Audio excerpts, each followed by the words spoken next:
Hello student, अध्याय 5 केंद्रीय प्रवृत्ति के माप। हम समूहित आंकड़ों के लिए समांतर माध्य का परिकलन कर रहे हैं, जिसमें मैंने आपको प्रत्यक्ष विधि और कल्पित माध्य विधि पहले समझा दी है। हम अभी विविध श्रृंखला पढ़ रहे हैं। तो विविध श्रृंखला में हमने देखा कि जो x है उसकी फ्रीक्वेंसी होती है। ये मैंने वही एग्जाम्पल लिया है जो इससे पहले वाले वीडियो में मैंने प्रत्यक्ष विधि और लघु रीति के लिए लिया था। अब ये x है और इस x की ये f दी गई है। इस x और f का यूज आपको पथ विचलन विधि के लिए करना है। तो पथ विचलन विधि कैसे निकालते हैं? सबसे पहले हमें वही प्रोसेसिंग करनी है जो हमने लघु रीति में की थी। तो लघु रीति मतलब कल्पित माध्य विधि में की थी।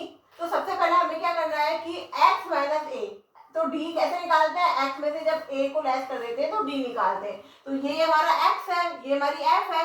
तो हम क्या करते हैं कि जो भी बीच का जो वैल्यू होती है उस बीच की वैल्यू में से कोई भी एक कल्पित माध्य चुन लेंगे, अर्थात a चुन लेंगे। तो कल्पित माध्य यहाँ हो गया 200। तो इस a बराबर 200 को हम क्या करेंगे? x में से लेस करेंगे। तो 100 में से जब 200 को लेस करेंगे तो -100, 200 में से 200 को लेस करेंगे तो 0, 300 में से 200 को लेस करेंगे तो 100। ऐसे करके हमने क्या निकाल लिया? d निकाल लिया, अर्थात हर एक x के मान का विचलन निकाल लिया। अब इसके बाद में पथ विचलन लगाने के लिए इस d का हमें d डैश निकालना पड़ेगा। अब d डैश कैसे निकालेंगे कि जब आपके पास जब d है उस d में i का भाग दे दीजिए। तो जो ये d है, अब i क्या है? i है कि इनमें से आप देखिए कि क्या कॉमन आ रहा है। क्या कॉमन आ रहा है कि 100 जो है वह कॉमन आ रहा है। तो 100 का भाग लगा दीजिए।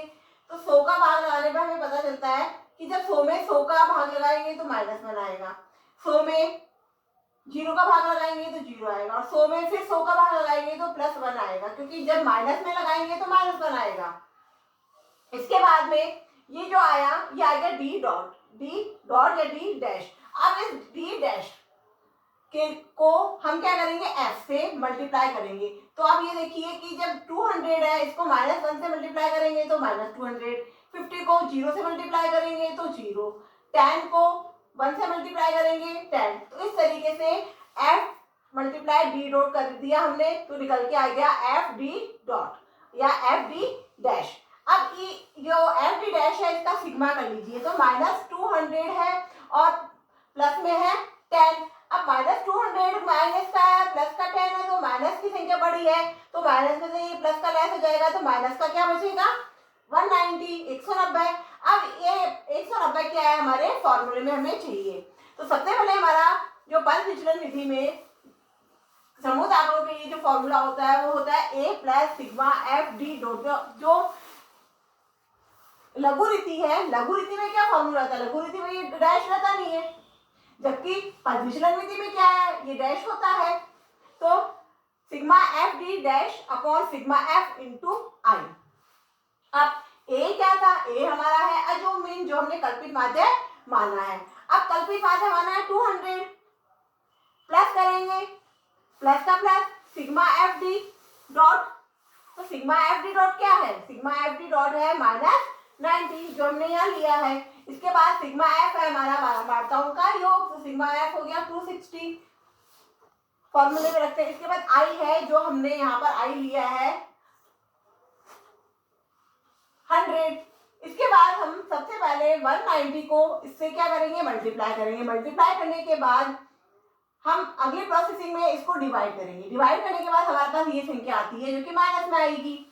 अब मैंने आपको इससे पहले वाले वीडियो में भी यही समझाया था कि जब आप निकटतम 3 तक मान लेना, पॉइंट के बाद निकटतम 3 या 4 संख्या तक मान लेना, और उसके बाद देखना कि तीसरा मान क्या है। अगर तीसरा मान 5 या 5 से ऊपर होता है तो आप जो सेकंड मान है उसको बढ़ा दो। तो मैंने क्या किया यहाँ पे प्लस माइनस माइनस, और 73 का 73, पॉइंट का पॉइंट, 0 का 0, और जो 7 है या 6 होने के कारण इसको मैंने 8 कर दिया। अब 200 में से जब हम लेस करेंगे, क्योंकि प्लस माइनस माइनस होता है इसलिए यहाँ पे किसका साइन आएगा? माइनस का। तो माइनस करेंगे 73.08, और इस तरीके से हमारा जो आंसर है x बार निकल कर आ गया। Okay, thank you.